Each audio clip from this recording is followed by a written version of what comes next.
Alors, traité constitutionnel européen, donc, et révolte des banlieues, deux séditions d'avec l'ordre dominant, selon deux lignes de fracture, deux mises en forme différentes et une même annulation terminale, par la confiscation parlementaire dans un cas, par la répression policière dans l'autre. Deux séditions dont le rapprochement fait étonnamment sens à 20 ans de distance, puisqu'elles sont annonciatrices en creux d'une perspective stratégique, la dédivision des classes populaires, c'est-à-dire la clé de tous les basculements. Alors le débat commence ici. Selon quelle ligne envisager cette dédivision? Quel doit en être l'opérateur? Alors Ouria, elle est là, mais je sais pas où elle est. Ouria, voilà. Ouria, on connaît ta réponse. Bon, c'est celle qui nous réunit ici. Le levier stratégique de la constitution d'un bloc beauf barbare, on dira BBB, c'est le Frexit. Alors tu le sais parce que nous avons déjà eu l'occasion d'en débattre, enfin tout juste commencer à en débattre. Pour ma part, c'est une proposition qui me laisse un peu sceptique. Encore faut-il que je précise les lieux de ce scepticisme, ce qui me permettra par différence d'indiquer mes lieux d'accord et partant mes raisons d'être ici ce soir. Alors c'est peu dire en effet que je me suis occupé des questions de l'euro et de la sortie de l'euro, et plus maintenant, ou plus de la même manière. La question de l'euro et de l'UE est devenue pour moi une question accessoire, mais au sens littéral du terme. Accessoire, ça veut dire qui est instrumentale à une autre visée, hiérarchiquement supérieure. Laquelle? Bon, moi, il me semble qu'à l'époque de l'écocide, la gauche ne peut avoir d'autres perspectives stratégiques qu'anticapitalistes, c'est-à-dire communistes. La question euro-UE était implicitement subordonnée à la double acceptation du cadre capitaliste et du cadre institutionnel électoral qui lui donne son armature politique. On envisageait la sortie de l'UE dans le cadre de la dite, ouvrez les guillemets, démocratie bourgeoise. Bon. Ma position est que ce cadre, désormais occupé par une bourgeoisie radicalisée, ne tolérerait aucunement une politique de sortie de l'UE, même si elle avait été validée électoralement. Autant le dire tout de suite, le Frexit paisible ou démocratique n'aura pas lieu. Dans ces conditions, le Frexit, peut-être faudrait-il l'appeler autrement, un Frexit de gauche, bien sûr, pas une réplique à la française du Brexit. Le Frexit est un lieu d'instabilité structurelle. Il est en lui-même un point de bascule, ou plutôt un point critique, c'est-à-dire un point où se décide, pour un gouvernement qui s'y engagerait, l'alternative du renoncement ou de l'avancée. Qu'il soit bien clair que si avancée il y a, elle fera entrer un territoire inconnu, le territoire de la guerre ouverte que nous mènera la bourgeoisie, donc d'une guerre à outrance que nous aurons à lui mener, c'est-à-dire l'amorce d'un processus révolutionnaire. D'une certaine manière, ça tombe bien.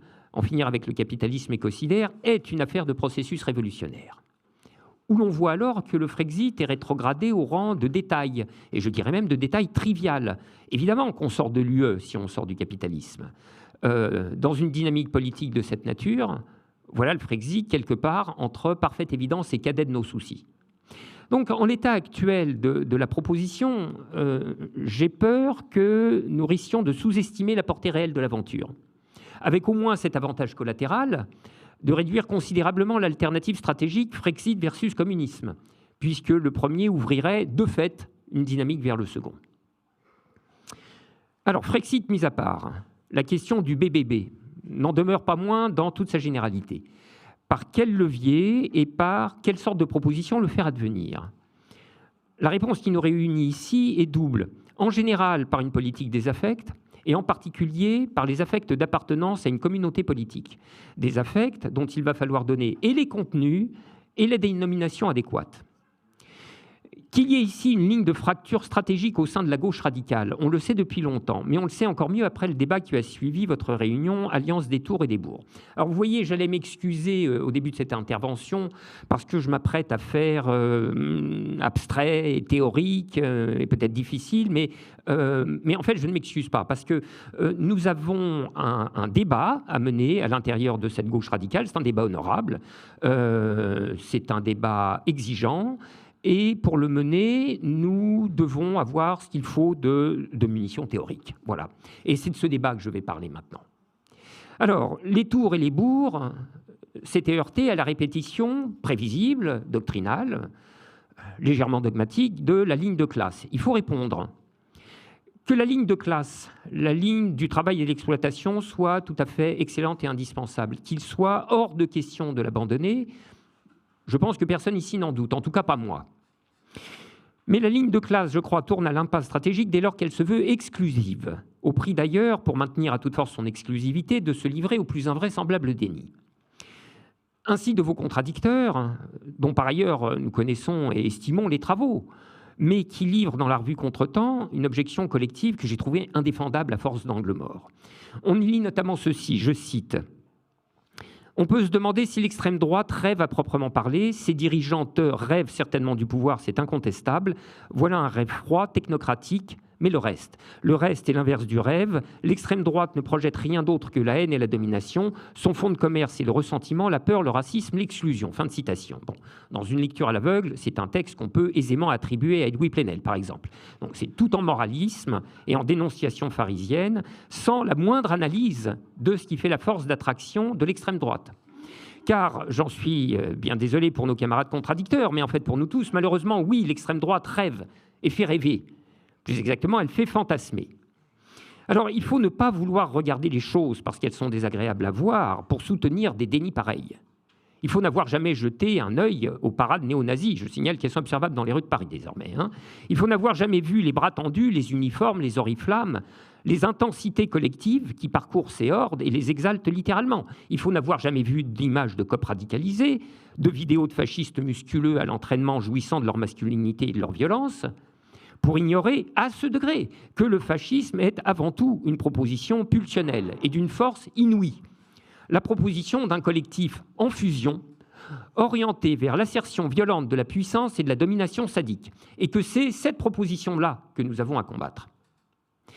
Sauf grandiose illusion, on ne la combattra pas à ressasser exclusivement et mécaniquement la classe et les intérêts matériels. Sauf être complètement ignorant de l'histoire également. Car ce matérialisme étriqué a déjà eu 2 fois au moins l'occasion de méditer ces impasses stratégiques, qui, comme toujours, sont d'abord des impasses théoriques. En 1914, visiblement, les intérêts matériels communs des prolétariats nationaux ne les empêchent pas de se jeter à la gorge les uns des autres. En 1933, les intérêts matériels des travailleurs allemands, du plus grand parti communiste européen, je le signale, ne les empêchent pas davantage de se livrer au nazisme. Et chaque fois, le matérialisme étriqué d'en rester déconfit et bras ballants. Au moins l'occasion de 1933 voit-elle une réaction dans la théorie, indispensable préalable à une réaction convenablement dirigée dans la pratique. Ainsi, Wilhelm Reich recommande-t-il de retourner lire, non pas Hegel, comme le suggérait Lénine après l'échec de 1905, mais Freud, pour avoir quelques commencements d'idées à propos de ce qui a irrésistiblement harponné les travailleurs et à propos de ce que la glorieuse science matérialiste a si superbement foiré. Le mouvement de pensée de Reich est absolument admirable dans sa forme, même si ses contenus seront bien plus discutables.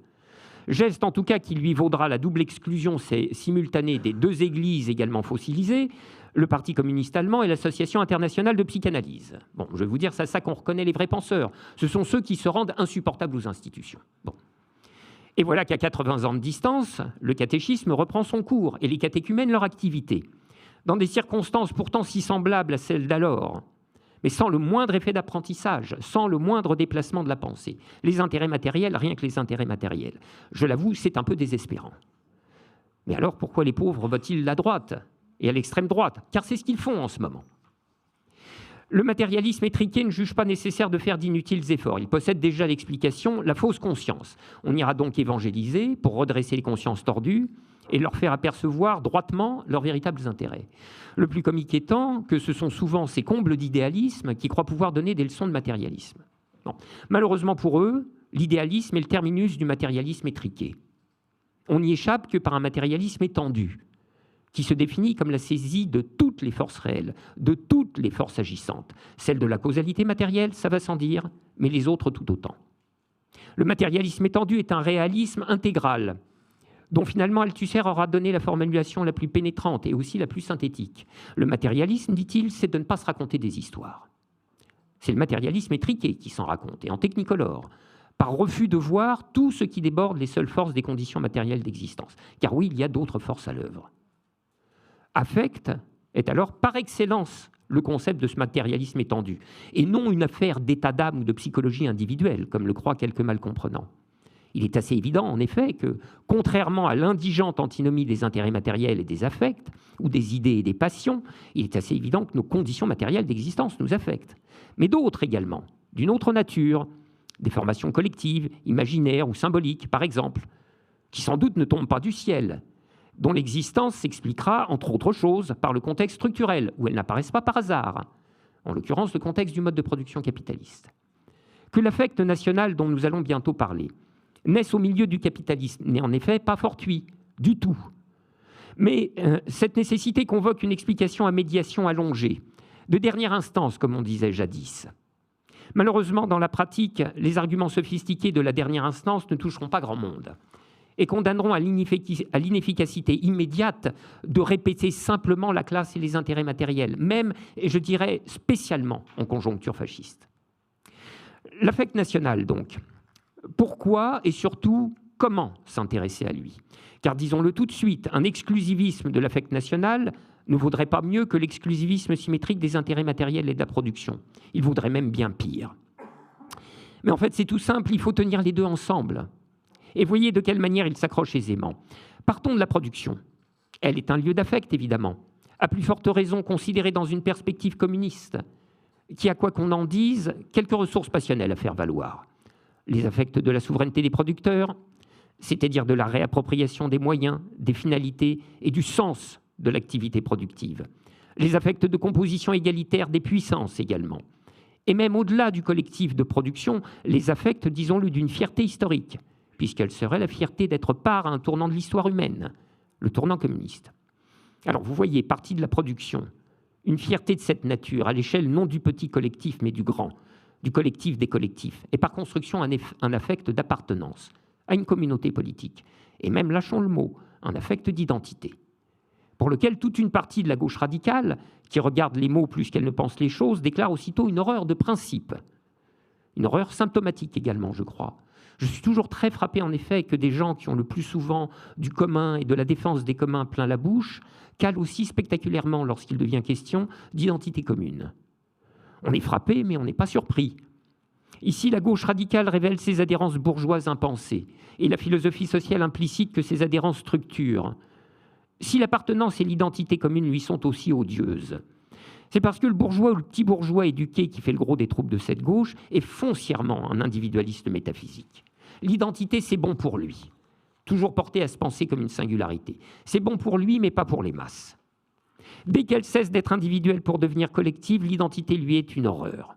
Le pire des égarements passionnels de l'histoire. Le fait incontestable étant que c'est tout à fait possible.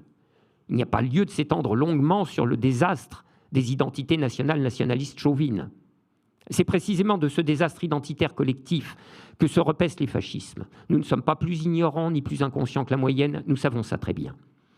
Alors, dans ces conditions, est-il raisonnable de persister dans cette voie? La première réponse est que oui, parce que si les désastres identitaires sont possibles, ils ne sont pas nécessaires. La deuxième réponse considère, elle, que la question était en fait mal posée. Ça n'est pas une affaire de choix, car des affects collectifs, des affects d'appartenance, il y en aura de toute manière. Leur contenu n'a rien de nécessaire, leur formation si. Or, à ne pas vouloir envisager qu'il y ait des affects de communautés politiques, parce qu'on les trouve trop laids, on sera incapable de penser les communautés politiques elles-mêmes. Il y a pourtant à penser ceci, que le genre humain n'existe pas politiquement à l'état de communauté mondiale, mais à l'état fractionné en ensembles politiques distincts. Ici, la position internationaliste abstraite est d'emblée rendue à une contradiction fatale.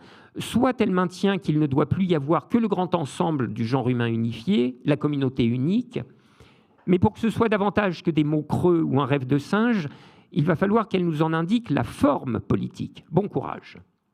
Soit elle est obligée de reconnaître la persistance d'ensembles politiques distincts, mais alors il va lui falloir admettre ce qu'elle ne veut pas admettre. D'abord que ces ensembles distincts doivent être appelés, mais conceptuellement, j'y insiste, conceptuellement, des nations. Conceptuellement, c'est-à-dire sans rien présupposer de leur forme, éventuellement très différente de la nation, de l'État-nation capitaliste, de ses frontières et de son racisme. Et puis il lui faudra penser que ces ensembles, nationaux donc, sont des lieux d'appartenance et d'identité collective. Ce qui se voit à la manière dont ils se constituent, non par une adhésion de la raison, mais par des affects communs. le ciment des groupes est passionnel. Inutile de croire objecter en disant que les groupes peuvent aussi se former autour d'idées, de valeurs ou de croyances. C'est la même chose. Sauf idéalisme incurable, les idées, valeurs, croyances n'ont aucune force propre. Elles ne conquièrent les esprits que par la force des affects qui les accompagnent et les transportent, qui font la force des adhésions. À plus forte raison quand ce sont des idées collectives, elles carrément stéroïdées par la force des affects communs. Vous connaissez tous cette phrase de Marx. Les armes de la critique ne sauraient remplacer la critique des armes. La force matérielle ne peut être abattue que par la force matérielle. Mais la théorie se change elle aussi en force matérielle dès qu'elle saisit les masses. Alors lisons ça de près et demandons-nous, quelle est la nature de ce saisissement ? Il ne peut être qu'un saisissement par des affects. Ce qui change les formations idéales en force matérielle, ce sont les affects quand ils nous saisissent. Ces affects peuvent convoyer les contenus de la vie matérielle, ils peuvent en convoyer d'autres. On peut être habité de croyances ou de valeurs étrangères en première instance à la grammaire des intérêts matériels. Il peut y avoir dans les têtes d'autres choses que les idées des affections matérielles, et des choses suffisamment puissantes, parfois, pour dominer la formation passionnelle du groupe. D'une certaine manière, toute la question de la politique des affects est là. Comment parvenir à charger d'affects les idées que nous voulons voir triompher ? C'est une politique concrète et réaliste qui commence en se demandant de quelles ressources passionnelles nous disposons et surtout comment les réorienter, comment les faire jouer autrement.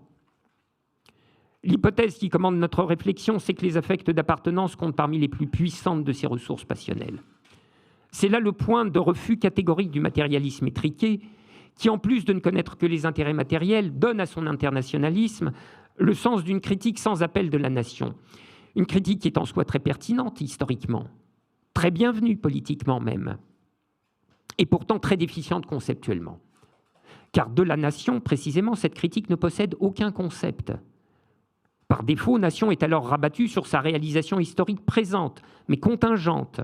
Et ne voyant pas cette contingence, la critique voue la nation à la dégénérescence nationaliste, dont il est bien certain que tel est le visage que l'histoire nous en a donné le plus souvent. Est-ce là pour autant son dernier mot ? Non, évidemment, et nous le savons déjà. Le Chiapas, par exemple, se définit comme une nation, comme l'atteste l'acronyme même de son armée, AZLN, Armée Zapatiste de Libération Nationale. Mais si on va moins loin dans l'espace, quitte à aller plus loin dans le temps, que dire de la nation de Robespierre, celle de la Constitution de 1793 ? Tout ce qu'on voudra, sauf qu'elle est une figure nationaliste de la nation. Alors vous voyez, il y a trop de contre-exemples pour que la généralité de la nation fatalement nationaliste puisse résister. Vient alors l'ultime argument de nos contradicteurs. Tout ça, c'est bien possible, mais quand même, on ne joue pas avec les affects nationalistes en période de fascisme ascendant. Mais qui a dit qu'il s'agissait de jouer avec eux ? Pour ma part, je viens de dire l'exact contraire. Réorienter, faire jouer autrement. Au concours de la mauvaise foi, je pense que c'est l'objection qui nous prête, je cite parce que je l'ai lu, de ratifier les affects nationalistes qui fait le plus pitié. Concours de la mauvaise foi et aussi de la cécité, qui ne veut pas voir la situation passionnelle des classes populaires telle qu'elle est. C'est la situation des moins dotés par la société, des plus démunis de toute reconnaissance sociale et de gratification symbolique. C'est la condition des indignes et des méprisés, à l'opposé des bourgeois individualistes, eux richement dotés, et délicieusement occupés à mettre en valeur leur admirable singularité personnelle. Alors oui, les indignes et les méprisés, interdits des belles solutions individualistes, non plus pour se soutenir dans l'existence que des affects collectifs, des affects d'appartenance, à des groupes, où ils trouveront leurs identifications de secours. À des groupes, et notamment à celui qui leur est le plus rapidement accessible, le groupe national. S'y rendent-ils par des affects souvent haïssables ? Oui. Ne peuvent-ils s'y rendre que par ces affects-là ? Non. Me voici revenu à mon point de départ. Il y a une proposition fasciste, une proposition passionnelle et pulsionnelle, et c'est une proposition puissante. Quelle proposition au moins aussi puissante mettons-nous en face ? Je veux dire, qui soit accessible aux classes populaires dans les conditions de leur situation passionnelle présente. Nous savons que cette proposition ne se réduira pas à un prospectus de leurs intérêts matériels. Nous savons aussi que rien ne la condamne à verser dans la pente nationaliste réputée fatale. Dans l'article qu'il écrit pour la revue Nous, Sylvain Jean offre l'argument qui permet d'armer cette proposition d'un signifiant à la fois logique et improbable. Logique, un nom de pays, un nom de communauté politique, en l'occurrence France. Improbable, parce qu'il passe par excellence pour le signifiant nationaliste chauvin. Sylvain Jean démontre pourtant l'exact contraire, car il y a deux France, nous dit-il. Oui, il y a la France contre-révolutionnaire, anti-Dreyfusarde, chauvine anti-Bosch, pétainiste, comme il y a maintenant la France raciste islamophobe de Macron-Le Pen en un seul mot. Mais il y a aussi la France de 1789-1793, celle de 1848, celle de la Commune, des occupations de 1936. Toutes les figures de cette autre ligne disent la possibilité de la nation internationaliste contre la nation nationaliste. D'où l'on déduit en effet qu'il y a deux lignes historiques pour un même signifiant France. Donc que ce signifiant n'est pas saturé, qu'il est flottant. Par conséquent que sa réelle nature est d'être un lieu de conflit. Le signifiant France n'est pas la désignation d'une essence nationaliste éternelle, il est l'indication d'un antagonisme historique toujours ouvert. De sorte que le refus horrifié de regarder la nation au prétexte qu'elle serait fatalement nationaliste n'est finalement pas autre chose qu'une désertion, un abandon du terrain, une reddition sans combattre à l'idée même des salauds de la sale France. Nous faisons fausse route si nous leur abandonnons la nation, alors même que de la nation et du national, il y en aura nécessairement, sous une forme possiblement détestable, stato-capitaliste par exemple, ou sous une autre qu'il nous appartient d'inventer. Faut-il alors revendiquer également les signifiants de la patrie et du patriotisme? C'est ce que je ne crois pas. Ouria, je te connais, tu diras probablement que ce sont typiquement les pruderies lexicales de l'intellectuel de gauche qui ne veut pas se salir les mains. Bon. Moi, je crois, spécialement sur ce terrain, qui est délicat, que les mots sont importants et que ça n'est pas une affaire de pruderie, mais comme toujours de concept. Patrie est le nom de l'affect d'appartenance intransitif, de l'appartenance pour l'appartenance, indifférent au contenu de l'appartenir. C'est le passeport pour la dégénérescence nationaliste. À la place de patrie, je suggérerais que nous pourrions mettre fierté. La fierté, c'est l'appartenance transitivée, l'appartenance formée autour d'un contenu précis, un contenu politique, et pas n'importe lequel. Une fierté, c'est donc nécessairement qualifiée. Alors maintenant, et pour conclure, je vais vous dire ce que c'est pour moi la qualification de cette fierté, donc le contenu d'une identité française. Et le croirez-vous, pour une fois, je ne vais pas vous le dire par les voies du concept, mais par celle de l'anecdote. Il y a 25 ans, j'ai eu la chance dans la vie de croiser une famille moitié kabyle, moitié andalouse. Il y avait là une petite grand-mère qui avait fui le franquisme. Elle avait travaillé dans les hôpitaux espagnols comme femme de ménage, dans des conditions d'asepsie visiblement douteuses, puisqu'elle y avait ramassé une hépatite sévère. La voilà en France, évidemment elle n'y a pas été naturalisée, elle doit faire renouveler sa carte de séjour régulièrement. Elle s'est bricolée une langue à elle, une espèce d'hybride, moitié français, moitié andalou, qu'à part un ou deux de ses petits-enfants, personne ne comprend. Si vous voulez, ce n'est pas exactement le modèle de l'assimilation à la Retailleau. Là-dessus, son hépatite se dégrade assez sérieusement pour qu'on lui propose un traitement de pointe à l'interféron. Et malheureusement, elle fait une réaction auto-immune massive. Toutes ses plaquettes sont détruites, elle est en état d'hémorragie générale. Eh bien, au Kremlin-Bicêtre, où elle est admise en urgence, la crème des services des pathologies et d'hématologie se penche sur son cas, des cadors, et tous les services derrière eux. On lui passe à peu près tout le stock de plaquettes d'Île-de-France. On la plonge dans un coma artificiel dont elle se réveille avant l'heure. Après avoir été au bord de la mort, la mamie est sauvée. Toutes les ressources de la PHP, je vous parle d'une époque où le hollando-macronisme n'avait pas encore tout détruit, toutes les ressources de la PHP ont été mobilisées sans compter pour sauver Mamie Lunette, c'est son arrière-petit-fils qu'il appelait comme ça. Eh bien, ce jour-là, j'ai su ce que c'était que l'identité française d'aujourd'hui. L'identité française, c'est la sécurité sociale universelle. Alors, vous connaissez le sens étendu que Bernard Friot et moi donnons au concept de sécurité sociale. Lui comme salaire à vie, moi comme garantie économique générale, c'est-à-dire comme communisme. Donc, je reformule, notre identité française, c'est le communisme. Le communisme qu'il faudra bien commencer à accomplir quelque part, porté par les affects collectifs de ce quelque part. Car sans ce transport par un affect commun d'appartenance, donc d'identité, oui, il n'y aura rien. Et puis en attente de ceux qui rejoindront plus tard, dans un parfait partage d'identité. L'internationalisme abstrait se trompe comme négation radicale de toute idée nationale ou de tout fait d'identité. Là où l'internationalisme réel se pose comme un principe d'articulation, politiquement orienté, ça va sans dire. Il y a donc un antidote à la nation nationaliste, c'est la nation internationaliste. Et la nation internationaliste, c'est la fierté communiste. Je vous remercie.